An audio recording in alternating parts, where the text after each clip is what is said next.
Hi, this is Ned Siegfried from Siegfried and Jensen.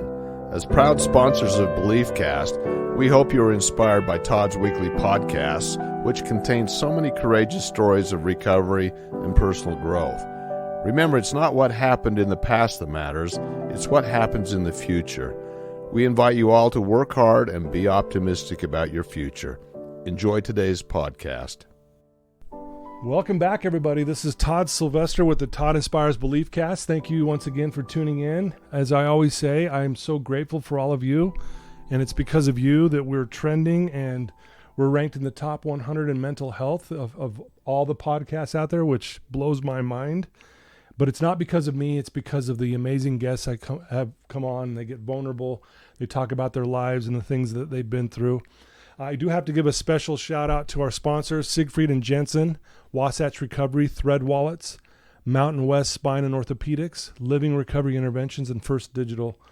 Thank you for believing in me and making this all possible. And today is going to be an awesome episode, as they always are. And we're joined by Casdon Jardine. Casdon, thank you for being with us. Excited to be here. Thanks for having me. I do have to say we've already had your wife on the show, probably about 4 or 5 months ago.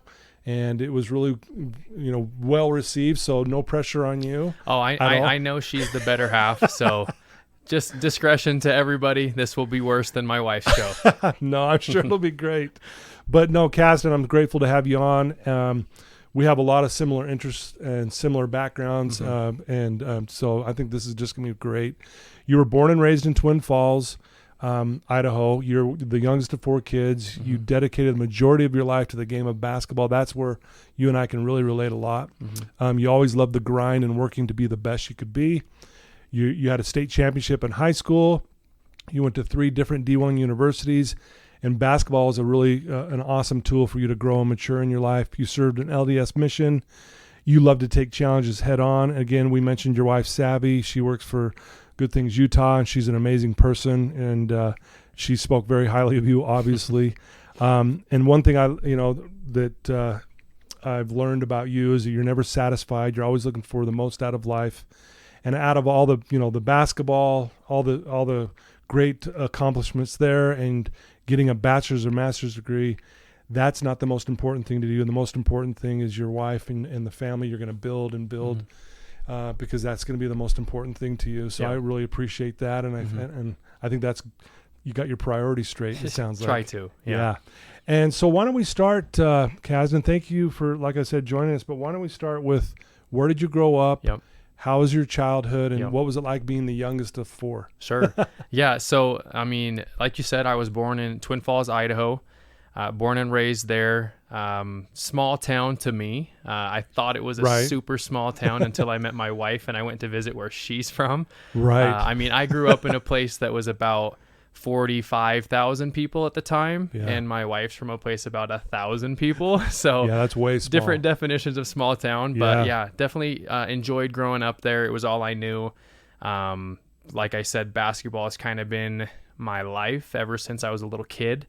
I'm the youngest of 4. All of my siblings, athletes and basketball, volleyball, a little bit of football, a little bit of baseball, but primarily basketball has been our family focus. So I can't ever remember a time when I started playing basketball. I just remember being in the gym at siblings games and being the annoying tag-along sibling. I feel like I've kind of always had the mindset of I've had to prove myself. And, kind of, especially basketball wise, being compared to older siblings has always been the normal. Because you've got other brothers have been very successful at basketball. And which doesn't make it any less annoying. But, it was just the reality of the situation, and it was something that I always took as a challenge. So, growing up in Twin Falls, majority of the people there and everyone seems to know you, especially when you're the youngest of a successful family in athletics in that area. But growing up there was good. It was all I knew. I didn't know about any of these big cities or big places at the time until I started playing traveling basketball, and we were going to Vegas and Anaheim and Seattle, doing all those things. And then, basketball just became a love of mine, and I saw it as an opportunity to set myself up for the future. And so it became more of an investment in myself. It seemed like, for sure, you know, yeah. like if I want to have schooling paid for, then I'd better Yeah. be good enough if Right. I want to, you know, get those things done. So that's kind of how my childhood was. You know, I grew up very, you know, strong and active in the LDS faith, you Right. know, Church of Jesus Christ of Latter-day Saints, and Mm-hmm. had great examples in every aspect of my life in regards to that. I felt like I had, you know, great morals and principles Yeah. instilled in me from a young age, not only from my family, but from friends and, you know, the church organization. Sure. So I was always really grateful for that. Yeah. And it, you know, helped me to, as I continued in my basketball career and, you know, through high school, to make the decision to go on a mission and things of that matter. Yeah. So, Yeah. you know, just a kid from Twin Falls, Yeah. Idaho, who's still trying to figure life out, you know? Sure. Yeah. Yeah. Well, thank you for sharing that. When you look back on your childhood, what were some of maybe the biggest lessons you learned, like maybe even from your own parents? Mm-hmm. You know, obviously you were very active in sports and things, but what were some of maybe the principles that they taught you that really helped you? I mean, I don't know why this is the first thing that comes to mind, but I can hear my mom's voice saying, "You're not going to be a dumb jock." That was always something that was instilled early on, that you can play sports, you can be great at it, but, you know, you're going to be an intelligent, respectful young man, you know? So, I mean, I was held to a high standard in regards to the way that I carried myself, especially in the classroom, you know, at school. So, you know, I actually ended up being valedictorian of my high school. Really? So Wow. there was a few of us That's because amazing. we all had 4.0s or Yeah. whatever it was. But, so, I mean, that was something I prided myself in as well. And I think that, you know, something as the youngest is there's always a standard for you, you know, like you're always compared to others, whether intentionally or not. It happens. It's kind of a natural thing that exactly happens, right? If you want to if you want to do what your older brother did, then you'd better work this hard. Or if you want to, you know, do this, then you have to do that. And, you know, and you're expected to have good grades too, you know? So I was always striving to do those things, and naturally, you know, good things came of them, but it was just a constant thing that you kind of have to unpackage at some point of like, okay, now I'm done with college, I'm done with basketball. So like, now what do I compare myself to? Yeah. You know, like now what am I striving towards? So that's been an adjustment for me too. Was that ever overwhelming? Like just knowing the comparisons were there, and did you feel pressure? Like, was it a stressful time for you, or was it more of like, no, I like this, let me, you know, bring it on? I'm sure that there were times that it did seem stressful and a little bit overwhelming, but as a kid especially, I was like annoyingly outgoing. Like I had a very loud personality. I was probably overcompensating for being the youngest, you know, like just wanting to be heard. You know? Right. But so I always took it as a huge challenge. And, you know, someone said like, are you going to be as good as your brother? I'm going to be way better. You know, are you going to be as smart as your sister? No, I'm going to be smarter. You know, like it was always as a kid, I never recall being like, guys, can you please stop comparing me to my, you know, that just was never a thing for me.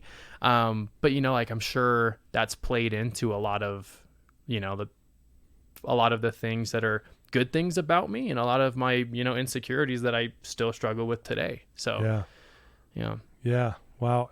Well, and the reason why I asked that question is, you know, I've interviewed, you know, a lot of people who have been the youngest. Yeah. And at times they had mentioned, man, it's tough to sometimes even keep up with making sure I'm hanging with my, you know, family and my siblings and what they were doing. Yeah. You know? Yeah. So when did you know you were really good at basketball? To be honest, I had a good high school basketball team. I mean, I might have been the best player on the team, you know, but at the time, like I didn't even feel like I was anything super special. Like we had a good team. And you know, I was 6'5", 175 pounds soaking wet my senior year of high school. So I was tall and I was really skinny, and I really had almost zero interest in regards to colleges looking at me. Really? The only school that I had an actual offer from was the College of Southern Idaho, which is a junior college in my hometown. Yeah. And they were like, go on your mission, do your thing. We got a spot for you when you come back. Like, we'd love to see you. We'd love to have you. And, I kind of took it as like well, I guess, I don't have anything else right now. But at the time, I didn't commit or anything. Right. So I went on my mission, and about, 6 months into my mission, I had conversation with my dad over email. And it was kind of like just a real conversation. And he was kind of like, is this something you want? Like, do you want to play basketball? Yeah. Like, do you want to come back and do this? And I was like, at the time when I left, I wasn't sure, but about 6 months into my mission, I was like craving basketball. Like, I was missing it so much being in Brazil where it was all soccer and no basketball. Like, it was the first like real break and time away from basketball. So I was like, no, I want to play. And he's like, well, you got to get serious about getting bigger. Like, you have to get bigger while you're out there. Yeah. So, my body finally decided that, like, okay, let's grow. So aside from the real, from the spiritual blessings and my testimony of the mission, I also grew 1.5 inches while I was in Brazil and put on 45 pounds. So I came back at 6'7", 220. Wow. And then I was going to the College of Southern Idaho. I went there for a year prior to the 3D ones that I played for. Yeah. And it was kind of a humbling, but also like eye-opening experience to me, because at this point, we hadn't even played a game yet. Not even a game at CSI, and I was getting blown up. I had like 13 D1 offers before we even played a game. So they probably heard you grew an inch. And so the coaching staff at CSI, especially, he's been a mentor of mine for a long time. Shelby Lindley, he coached me in AAU, and then he was an assistant coach at CSI. So he believed in me. He knew, And he's like, let's take a chance. Let's take a chance on him. Who knows what could happen? Yeah. And then I come back way bigger, way stronger, and then the whole staff there was great about getting me recruited. And it was at that moment when I was at CSI, when I was able to take all of the skill that I had with this body that I had now, that I was like, okay, I can do this. Like, I can go play D1. I can make it work. Like, I deserve to be there. Whereas prior to the mission, it was probably a little bit of a, you always kind of feel a little bit like, am I good enough to make it? Will I make it? You have all that self-doubt, but that was when it actually felt like it was like self-actualized. So It was cool. That's way cool. CSI, College of Southern Idaho. And they're the ones that were pretty famous for baseball, right? Weren't they like amazing at baseball? Yeah, they've been a good baseball program for years. Basketball program's been very solid. They're in the same conference as Snow and Salt Lake Community College, and it's a good conference. Well, this is, maybe you don't know this, but remember Dennis Johnson, who played for the Boston Celtics? Of course. So his little brother played up there basketball. I didn't know that at CSI, and he was famous for, this guy had like a 48-inch vertical leap. Wow. It was insane. And so at the time I was down at Dixie. Okay. And he came and played like an exhibition game or something. It wasn't an official game. But we were watching him jump out of the gym. But anyway, that's how I got to know about that. And then my friend played baseball up there as well. So I kind of know what you're talking about. Yeah, that's awesome. Yeah, it's kind of cool. Yeah. So you serve your mission before you actually start playing. Let's go back to the mission just for a minute, though. Because, again, obviously the spiritual blessings and the things you learn and that kind of thing in that area. But what were maybe some of the life lessons that you pulled from your mission that helped you actually even in basketball as well? Yeah, I think, for me, I think the biggest perspective change life-wise was there are so many people in the world that have it way worse than you do. Especially us being in the United States, where we're so blessed with the freedoms especially in a time right now where there's just so much crap going on in the world, and there's so much negativity about the country that we live in, and this, that, and whatever. I always look back to the blessings that we have and the blessings that we hold dear and we take for granted Yeah. to live in this country. Sure. You know, to see people, you know, accept the gospel and to be so excited to learn about Jesus Christ as they have, you know, dirt floors, lean-to roofs, you know, like it was so humbling because it was just such a perspective change for me, you know, coming from small town Idaho where I never really even saw poverty. I never even, you know, like everyone, even the poor, the lower income where I would have been, you know, kings where the poor were in Brazil.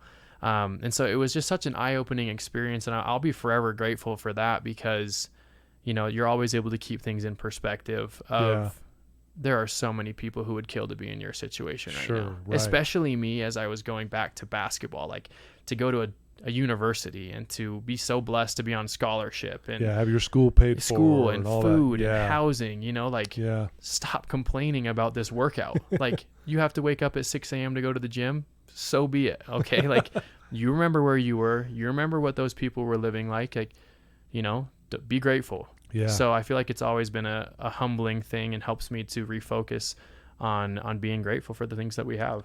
Yeah, no, that's beautifully said, Casdon. Thank you.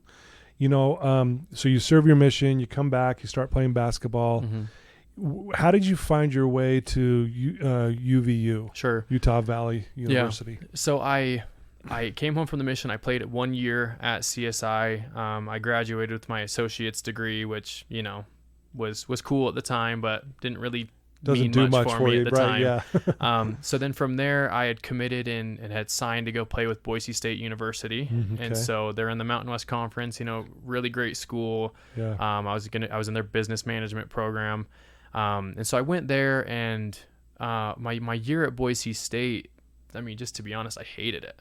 Really? Like the basketball aspect of it, like I was just miserable. I had completely lost my love for the game. I went from being my happiest ever playing basketball at CSI to like, what, I think I'm done. I think I might just quit. You know, I was recruited to come in and play a role to be a player for them. And then when I was there, I really clashed with an assistant coach. Oh, okay. And it got to the point where it wasn't even basketball related anymore. It was it seemed like I was getting ridiculed for what I was doing outside of practice, for me as the person I was, you know. And almost so, like something against you, had nothing to do with basketball. And so, and you know, and I know that, you know, some people will be like, oh, that's just a cop out because he wasn't playing, you know, but really, like, you can be happy and still be a member of that team, you know when something's off. Exactly. And so while I was there, you know, like I was just miserable, and I'd made up my mind that about halfway through the season that I'm like, I'm not coming back here next year. Whether I keep playing or not,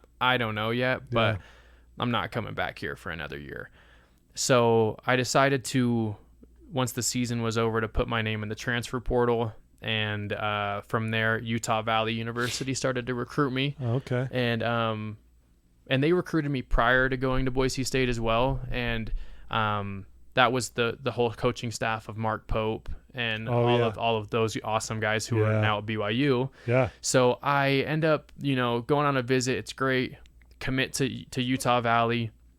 And at the time, the Division I transfer rules were if you transferred D1 to D1, you had to redshirt a year, sit out a year. So then I transferred to Utah Valley. I get there as a redshirt. So, you know, you're on the team. Right. I was on scholarship, big blessing. But like you do everything but play in the game. So you practice, you've got weights, you've got extra workouts, you know, school, same thing as everyone else, but you don't play in the games. For those of you who don't know what a red shirt is. Right. Yeah. And so I do that whole year. I get way better. I get my confidence back. Like I'm so excited to be playing basketball at this university with this coaching staff, you know, that was so positive and fed your confidence. And then end of that redshirt season, they all leave and go to BYU. So you're like, what? Yeah. So I'm literally like, can I not catch a break? Like, holy cow. So at that point, you know, like everything's out of my control again, and we get a whole new coaching staff that comes in. Great people, great coaching staff. It was a lot of those coaches' first year in Division I basketball. Yeah.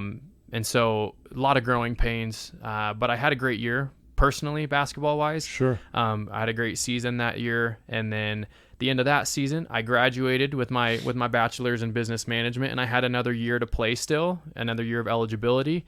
And so at that point, I was like, you know what? I feel like Boise State didn't go how I thought it was going to go. UVU didn't go how I thought it was going to go. Like, I'm just going to take it upon myself to make my final year of basketball be like what I want it to be. Yeah. So I went into the transfer portal and then ended up going to the University of Hawaii to play my last year of college basketball and to get my master's degree. Yeah. So master's in science and finance. Yep. Finance. Just when I read that makes me go, whoa. I mean, it sounds like, wow, that sounds hard. It was very intense. You know, it was 6 to 9 p.m. every night. And the craziest part about my master's program, I was at the University of Hawaii playing basketball and never once stepped in a classroom or the library or any other facility on campus other than the gym because it was COVID year. Oh, that's right. So I did a whole master's program on Zoom. Oh my goodness. And so, you know, like that was, it was very intense. Because, your Savvy talked a lot about that, just the experience in Hawaii and how also how intense it was for her, just kind of being locked down and we're here in Hawaii and that kind of thing. So I can imagine how challenging that had to have been. Yeah, it was incredible, but also extremely difficult. And you know, like that was a huge growing time for my wife and I, especially in our relationship. Like we were just newlyweds. We got married a month and a half. We, you know, shotgun weddinged because of COVID to get it all done before, you know, all the temples closed. So, we shotgun wedding, we jump it forward like a month and a half, 2 months. And then we moved to Hawaii. And then like, I'm the busiest like I've ever been. So I'm going to weights, to practice, to, you know, study hall, to then straight onto my 3-hour Zoom courses every night. So I'm literally going from 8 in the morning until 9:30 at night. Yeah. And she's trapped. She's like, just trapped. She's literally trapped in the house. Wow. You know, and so we saw a lot of conflict there because, you know, it was so hard for us to like have sympathy or empathy for each other. Of like, I was losing my mind because she was so upset about what I would have loved to have been doing. Like I would have loved to have just been sitting in that house doing nothing because, you know, physically and mentally, I was just so drained. Oh, I can imagine. And then at the same time, she would have been absolutely floored to be doing what I was doing, you know? So I feel like that's something that was huge for us in regards to growth, that like, first of all, we have to communicate extremely effectively as we go through struggles individually, because like we're a team now at this point. Yeah. And, you know, so it was awesome. Like growing with her in Hawaii, like that'll go down as, you know, definitely one of the best years of my life, just because it was so special and it was so individual to us. Like it was really just us out there. Yeah. Yeah. And you think about it, when we go through something hard, and like you said, even though it was so hard, it ended up being so great. Yeah. I think that's what it's about. It's like, I have this philosophy that life happens for us versus to us. Sure. And, you know, as hard as that was, look what it did for you guys. And you're probably 10 times closer because of it. Right. Yeah. You know, where you wouldn't have been had you not gone through that, maybe, you know. Absolutely. Yeah. And I think, you know, from my biggest takeaway from my whole college basketball experience, like from the JUCO to Boise to UVU to Hawaii to a COVID year after COVID year, you know, like Jeez. All you can do in life is control what you can control. Yeah. Like that's like seriously my number one way of living is control what I can control, because I actually saw a quote. I can't remember what it was exactly word for word, but it said like someone becomes extremely dangerous when they stop caring about what other people think and things that are out of their control. Wow. Like that person becomes very dangerous. Like they can accomplish a lot, or they can, you know, continue to progress in life, because I feel like majority of the time we find ourselves getting so, you know, beaten down and so frustrated with things that you literally can't do anything about. Yeah. You know, like, was it extremely, extremely frustrating to have 0 people in the gym my whole senior year of basketball? Like, absolutely. Like my wife, who moved to Hawaii with me, and couldn't come to the games in Hawaii. She had to watch them online. Amazing. Yeah, it was, I mean, that was maddening, but at the same time, like, is it worth it for me to spend this, have this mental battle, or to be so frustrated, or to get upset because there's nothing we can do about it, when the government's involved, when, state mandates are involved. Sure. And, I feel like, and that was a big turning point for me, like at Boise State too. Like, I can't control how people are going to treat me. Like, I really can't. I can't control the situation I'm going to be in. I can't control if a whole coaching staff decides to leave. Yeah. So time after time, it was like, why do I have no control over this situation? When in reality, I just had to look at it from a different perspective and exclude the things that I had no control over, and really focus on my things that were tangibly mine to control. Right. Boy, that's very wise that you had that awareness about all that. Yeah. That's amazing. I love that. Thank you. You become dangerous. I like that. I mean, I saw that quote and I sent it to my wife because it was something that was, because my wife is very different. My wife is like, we are so different in so many different ways. Right. She is the most loving, caring, empathetic, there for you, catch you when you're down. Like, she is she's honestly the best person I know. Yeah. And I'm getting better. I'm getting better, but I was definitely not that way. Like, I was very, don't feel it, get in the gym. Don't worry about it, get in the gym. Or, like, he said what? Okay, I don't care. I'm moving on. So that was a big rift for us in our relationship as well. She's like, I need you to feel feel with me. Like, I need you to talk to me about your feelings. I'm like, what?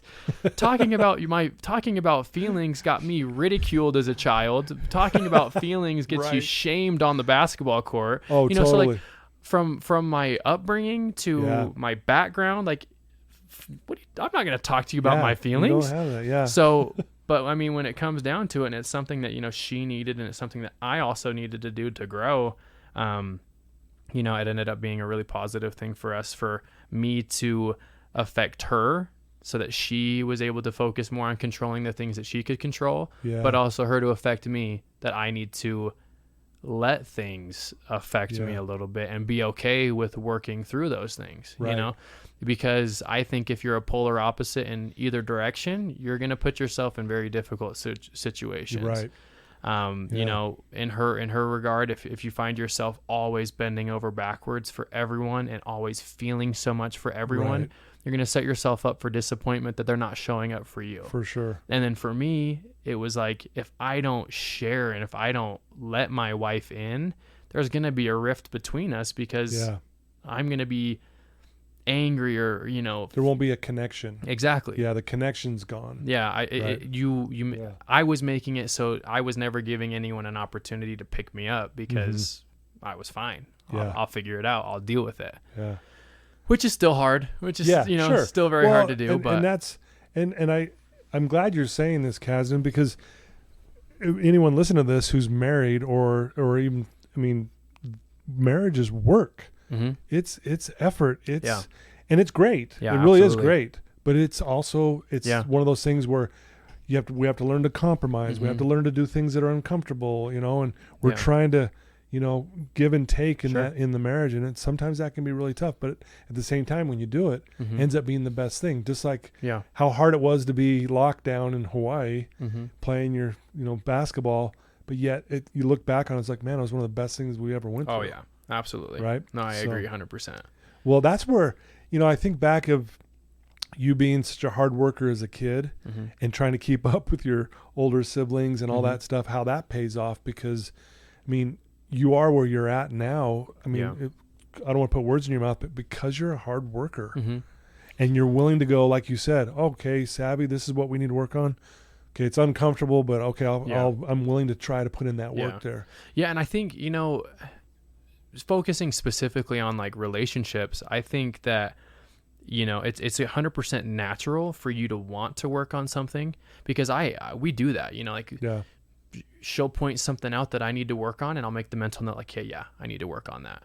But then anytime there's like a conflict or a fight or anything that makes you feel some type of way, it's so easy to revert back. It's so easy for me to revert back to, I'm not talking about this right now. I don't want to talk about this, or I'm fine. Like, stop, so Sure. I feel like whether that's with your friend, or whether that's with your spouse, whether that's with a parent, like, I feel like it's constant work, and so I think that you can even take that to a spiritual, a spiritual stance too, that like, you realize you need to be better about your relationship with your Father in heaven. Like, okay, then do the work. Like, it takes work. It's not like you're going to be able to make these habit changes overnight. And you're 100% going to trip and fall again. Whether that's temptation, whether that's,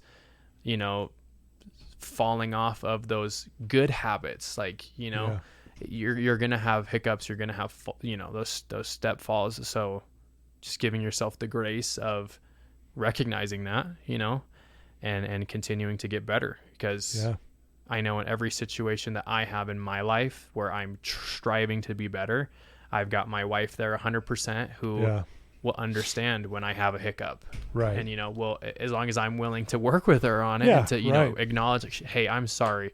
You're right. I know that I need to keep working on this.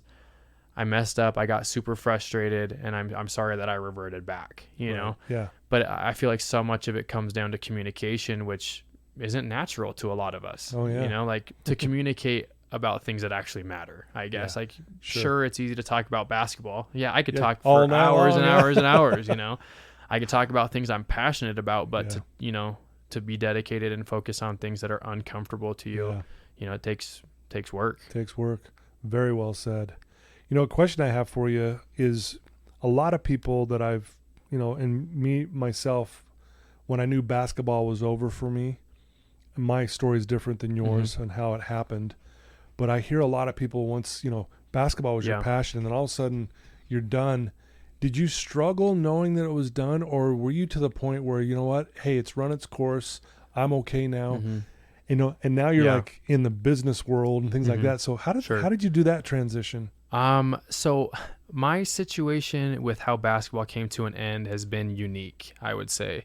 So I finished up at the University of Hawaii last year, and I was, testing all of the waters of, professional basketball and pursuing that. And, ended up being that, I had some really cool opportunities. I was invited to, NBA Combine workouts. I was invited and flown out by the Golden State Warriors to go work out at their facility with their staff, which was, it's crazy, like to be so close to like a dream that for a while you're like, this isn't actually like achievable. But then when you get there and it's like, holy cow, I'm like knocking on that door, making this happen.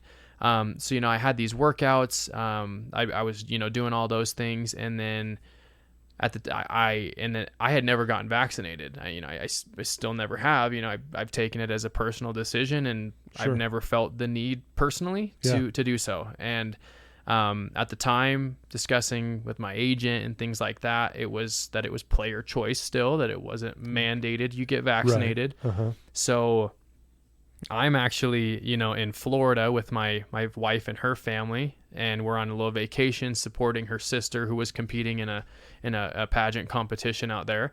But anyways, I get a phone call from my agent, and he's like, hey, the Utah Jazz want you for NBA Summer League. And I'm like, let's go. Like, I'm at my highest of high, like, holy cow, like, this is happening. Man. Like, this is actually happening. I'm going to play an NBA Summer League in Salt Lake and Las Vegas. Like, this is unreal. Yeah. And they're like calling, like, they're getting my flights booked, my hotel booked. They're asking for jersey size, shoe size, all that stuff. And then I get another call about 15 minutes later, and they're like, hey, you're vaccinated, right?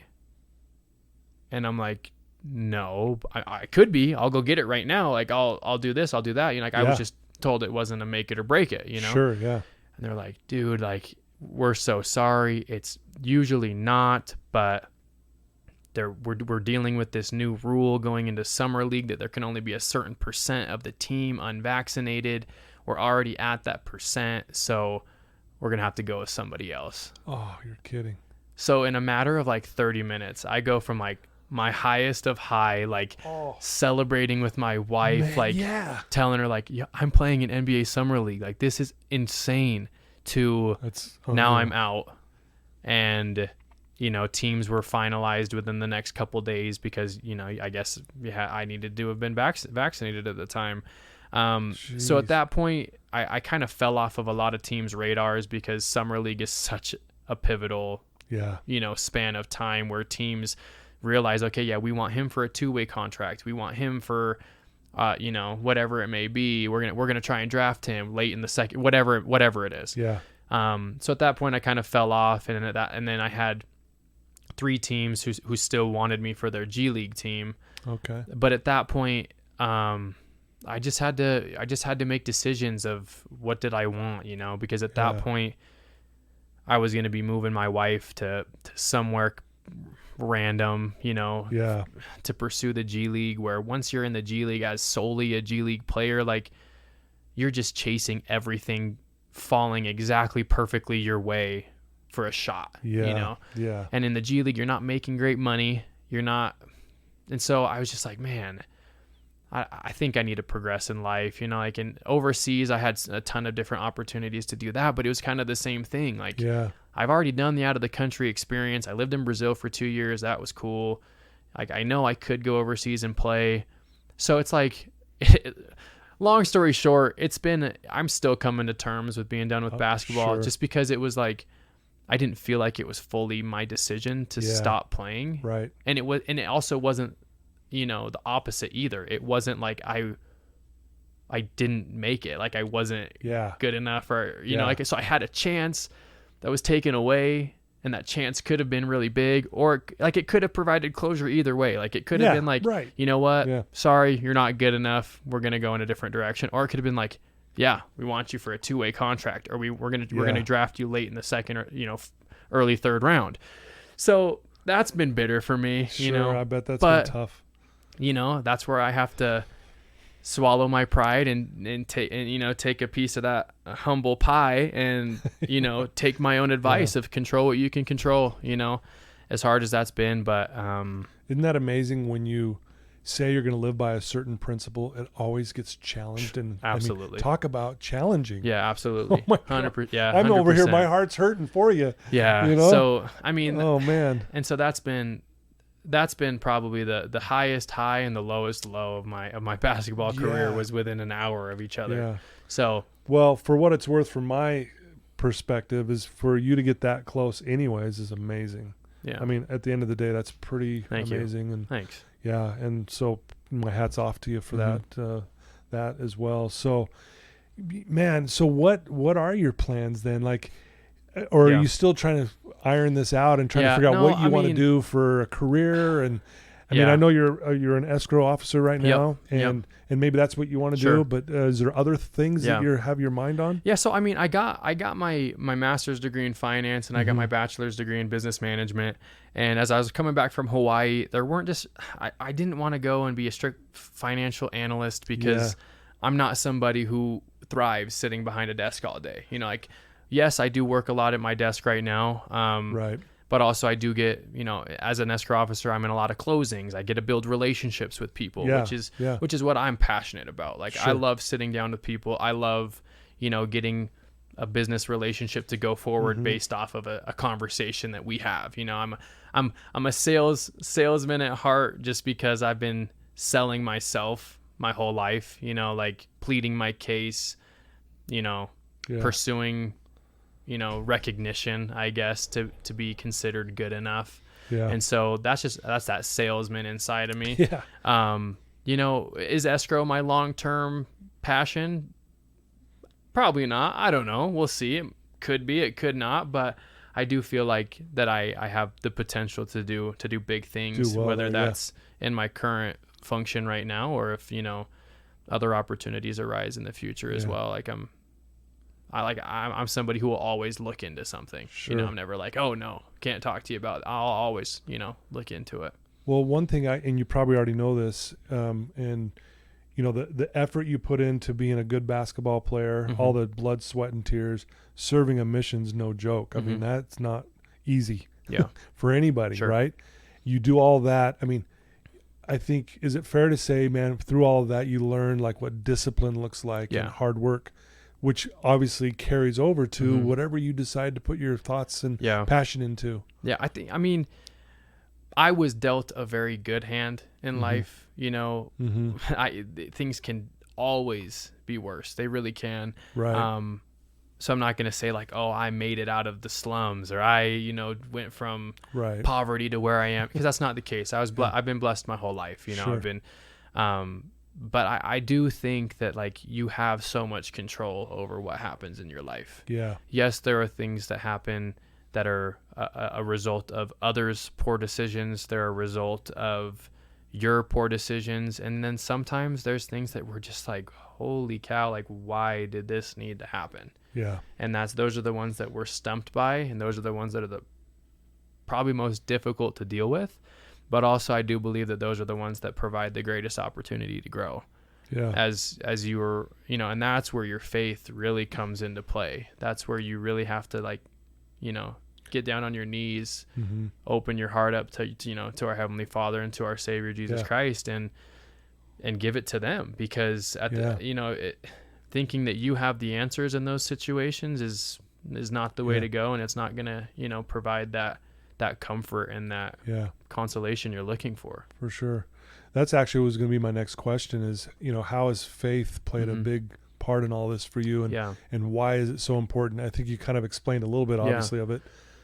You know, for me, I feel like, you know, for my faith, I have a firm belief, and I truly do believe with everything that I have that there's more after this life. You know, I'm a firm believer that the decisions that my wife and I have made and continue to make will help us to stay together forever, including the family that we bring into this world. Right. You know, so with the struggles and the changes in the world, and good being evil and evil being good that we're seeing now more than ever, those are really the things that I fall back on that keep me steadfast in my beliefs and in my faith. I truly know that Jesus Christ lives. Like, it's not even a question to me. Like, I felt it in my lives at my lowest of lows. Like, I felt a comfort that wasn't of my own, and it wasn't of someone talking to me. Right. It was that someone knew exactly what I was feeling and could lift. It wasn't just like that they were listening. It was, I was being lifted. Yeah. You know, and I know that he's real, and I know that he lives. And, it really comes down to, you know, the eternal perspective of whatever I'm going through at the time, especially looking back in hindsight, because, you know, it's 2020 when you're looking back on it. Yeah, sure. Like, there's a reason for all the trials and the difficulties we go through. You know, had I not had to go through, you know, my ups and downs in basketball, like, I wouldn't have ended up with my amazing wife, who is literally everything to me. And you met her at UVU, correct? Met her at UVU. She was a cheerleader. Yes. Yeah. Yeah. Isn't that interesting how you ended up there, and Absolutely. then there's where you met the love of your life, you know, Absolutely. which is amazing. Yeah. You know? And so I think, you know, just being able to be, I feel like pride is the biggest problem in the world today. Everyone thinks that they're 100% right. Everyone thinks that their opinion is reality, is truth. You know, true, when in reality, it's like, we have to have the humility and the understanding of knowing that, like, there's a greater plan. There's a lot of loud voices, but the voice that we need to pay attention to the most at times is a whisper. Yes. And it's promptings. It's, you know, it's those feelings of, it's going to be okay. It's those feelings and that still small voice, you know, that tells you, like, you're going to get through this. Yeah. Or that tells you that person needs help, you know, or whatever it may be. I'm just a strong believer that we have to take the time to listen. We have to take the time to, you know, to put others before ourselves, because I feel like that's when you're going to see the most work done in yourself, is when you focus outside of yourself. You know, my wife and I, we're not perfect by any means. You know, we fight, you know, we've had struggles, but, you know, we've been humble enough to make a decision to, you know, to go to couples therapy. Yeah. You know, like, Yeah. And That's awesome. if I would have if I were to go and tell myself 5 years ago that I would be at couples therapy, I would be like, you're out of your mind if you think I'm ever doing anything like that. Right. But the reality of it is like, it's been so incredible to go with my spouse in good times and in bad. Sure. To just to grow. Yeah. You know, like there's been such a stigma of mental health and of, you know, mental well-being, whether that's in sports or whether that's a generational topic, you know, that like it's an incredible thing. Like there are incredible resources out there to go with those testimony builders of the gospel, of the church, of, you know, the scriptures, wherever it is you get your spiritual strength. Like there are also some people who are incredibly knowledgeable and well-versed, whether that's in personal struggles that you need to talk to somebody about, or whether that's in your marriage or whether that's in your family, whatever it is like that. So, I mean, in a time where people are struggling with so much, it's just, I mean, I think my bottom line is control what you can control and, you know, leave it with the Lord, because if you think that you're smarter or better or understand things better, just keep thinking that, because humility's coming your way. Yeah, typically that's what happens. You know, humility's coming your way, and that's where at the same time, like I think that we as believers and we that are striving to do our best, regardless of the faith that you belong, like we're at a time in our lives and in a time in the world right now where we need to be examples of goodness. Like we need to be those who lift. There's enough dragging people down. There's enough there's enough of that going. There's enough division that like we just have to do everything we can to lift and to bring people up, you know, but also standing firm in there is right and wrong. Sure. You know, I think there's always a good line to walk, is that there's right and wrong. And as you know, as our Savior always practiced and how he continues to preach, is you got to love the sinner, not the sin. You know, be there for people in their struggles. Don't judging someone isn't going to change anything. For sure. Yeah. You know, so I think that it's just been my testimonies come in flows and waves. It hasn't been like a water faucet that's just on all the time. You know, sometimes it's a trickle. Sometimes it seems like it's gone dry, and then it takes sometimes something hard in life to get you going back to what you know to be true and to grow that faith. So I think that's kind of where my life experiences, my faith and testimony have kind of all come to be intertwined, and just, I mean, feel like I'm starting to figure things out, you know, but I'm sure as I start to figure things out, it'll be wham. Right back to humility. There's another lesson you got to learn. Exactly. Yeah. Well, no, that's very well said. And obviously faith, your faith means a lot to you. And thank you for sharing that. That was very touching. You know, if there's someone listening to your voice right now that's in a dark place and they're struggling, they're just in a rough spot. Yeah. You've already given some great advice, but what's some advice you'd give that one person right now who's struggling? What would you say to them? I think that the most important thing for that person to know, like deep down, to know 100% is that like you are a child of God, that like there is a power greater than we ever will understand. There's a love greater than we'll ever understand. There's arms outstretched always, because we are his children. Yeah. And in the times where, you know, we feel so down, so alone, so betrayed, frustrated, upset, whatever it is, that you're a child of God. Wow. An all-powerful, all-knowing, all-loving, merciful, amazing God who truly does want the best for you. So don't give up. You know, keep working. Control what you can control. Let those things that you can't control just fall by the wayside, and just one foot after the other. It'll get better. It will get better. That was powerful. Thank you. Yeah. Dang. if there's someone who wants to reach out to you and maybe follow you or ask you a question because of this, what is the best way for them to do that? I mean, probably Instagram is the easiest way to do that. I mean, my wife probably, it's funny, my wife is always annoyed at, you're always talking to so many different people, Yeah. But I enjoy talking with people. We're going to open up to a lot more now. Hey, you know what? I'm happy. I really am happy to help. I'm not perfect by any means. Yeah. I have my struggles 100%. But yeah, I mean, my Instagram it's a funny name. It's Chef Boy Jardine. That's Chef Boy Jardine. You heard it right. It was a nickname that stuck, and you know what? I'm just gonna keep it there.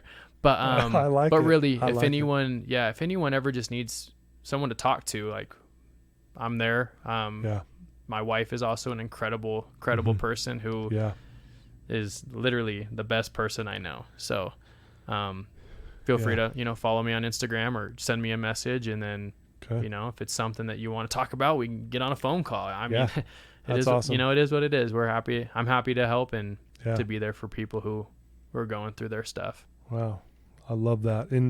And really, honestly, like now we had Savvy on, we've now had you on, and just you two are so very well spoken. You're very secure, confident. I know you're not perfect. I'm not saying that. But man, the maturity level of you two is pretty impressive. Well, thank you. From a guy who's a lot older than you guys. Thank you. But to see that and just the way you look at life and your perspective already is pretty impressive. Thank you. Appreciate that. Yeah, you betcha. So thank you. Hey, I can't thank you enough for spending some time today. Awesome. This is so cool. Thank you so much for having me. I have to give a shout out to our host here. He was my favorite Mormon message. We used to tell his story to people on my mission in the favelas of Brazil, talking about, wherever you're at, whatever you're doing, there's always changes that can be made. You can always come back, and that life is so much more than a sport. I feel like that's something that I always have taken away from your message is, thanks. Especially someone who's devoted so much to sports, that there's always more. There's way more to be had. There's way more to do. And the amount of good that you've done is incredible. So thanks for having me on. Wow. I paid him to say that, by the way. Thank you so much. That means a lot. And that we talked a little bit about that off the air, and it's cool that we had that connection without even realizing it. Yeah. But again, the best to you and Savvy. You guys are amazing. You'll be amazing parents. I just love, again, the way you guys carry yourself. It's really, really amazing. So thank you so much. Appreciate it.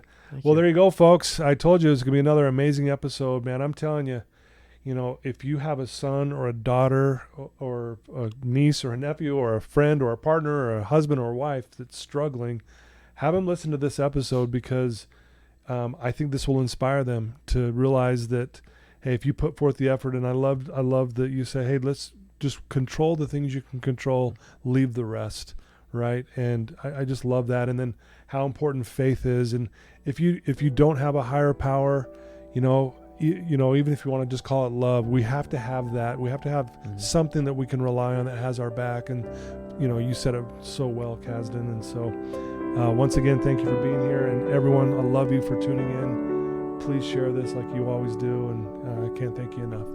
Until next time. Awesome.